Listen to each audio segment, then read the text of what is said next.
Noir et blanc, noir contre blanc, sauf lui. Le temps de la haine, de l'humiliation.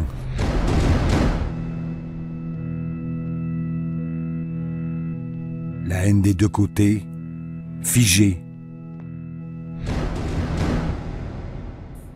Sauf pour lui.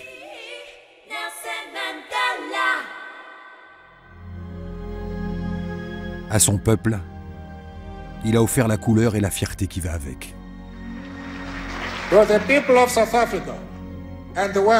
Pour le peuple d'Afrique du Sud et le monde entier qui nous regarde,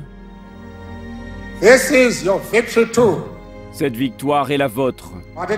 C'est vous, le peuple, qui êtes le véritable héros. Je me tiens à vos côtés, rempli de joie et de fierté, fier des gens humbles de ce pays. La prison, c'est là où tout finit, sauf pour lui. C'est là qu'il a appris le pardon, jour après jour. Pardonner ses 18 années à casser des cailloux. Pardonner ses 27 années de murs et de barreaux. Avec une lettre autorisée tous les 6 mois. Pardonner l'inhumain. Il a vu. Il a vu son pays déchiré absurdement, selon les couleurs. La barrière invisible. Infranchissable. En noir et blanc, la répartition des rôles.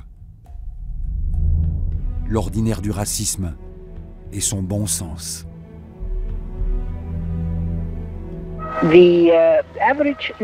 À mon avis, le noir ordinaire est une bonne personne, à condition qu'il ne soit pas mis en contact avec l'extérieur. Les Noirs sont contents de laisser les gens qui savent les diriger s'occuper d'eux. Ça fait 4 ans que je dirige cette ferme et je n'ai pas eu une seule fois besoin de punir un seul de ces garçons. Il n'y a pas besoin. Son prénom, dans sa langue, Sholala, le fauteur de troubles, le bien nommé, terroriste, arrestation, élimination de ce chien noir dans un jeu de quilles blanc. Et quand il est filmé entrant en prison, qui sait que la prochaine image de lui viendra dans 27 ans. 27 années durant, loin de son peuple et de ses souffrances. Mais les nations qui aujourd'hui semblent si affligées par la perte du grand homme, détournèrent alors le regard. Toutes. Qui voyait alors l'île prison du fauteur de troubles ? Personne. Et puis un jour, la couleur est revenue. Le temps de la libération. Et l'on s'attendait à voir sortir un vieillard brisé. Mais c'est l'avenir de l'Afrique du Sud qui est sorti. L'avenir qui est venu montrer son visage. L'homme était un phare. Son projet, fou. Rendre les couleurs à ce pays. Et pour ça, un seul chemin. Take your guns, your knives, and your pangas, and throw them into the sea. La paix, personne n'en voulait. Chacun avait une raison valable de haïr l'autre, d'en avoir peur. Sauf lui. Quand Mandela parle de réconciliation, il sait le poids de cette ambition. Les premières réunions pour se rencontrer au-delà des races sont sabotées par l'extrême droite. Mais il fallait avancer. Avancer malgré la haine. Se parler. Et entendre les vérités cachées pendant si longtemps. Commission de réconciliation comme du sel sur une plaie vive. Si vous étiez sur la liste des terroristes, c'est que vous étiez un terroriste. Et moi, j'étais en charge du dossier.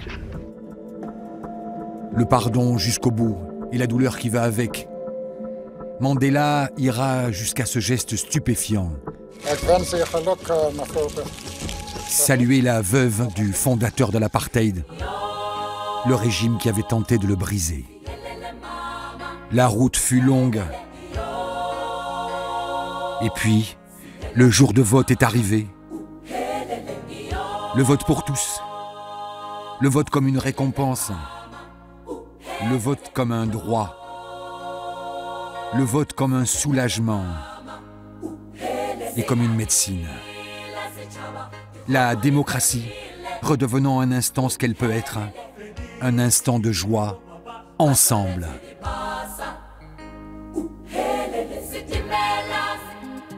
La peinture de l'histoire est encore fraîche, mais la classe moyenne noire sait ce qu'elle doit à Madiba, l'accès à la consommation, les écoles mixtes, la fin de la peur.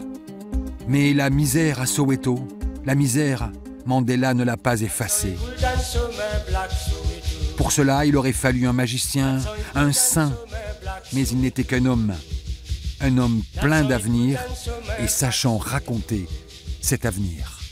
I have walked a long walk to freedom. It has been a lonely road, and it is not over yet. No one is born hating another person because of the color of his skin. People learn to hate. Les héros sont d'habitude décevants, si inhumains, sauf lui.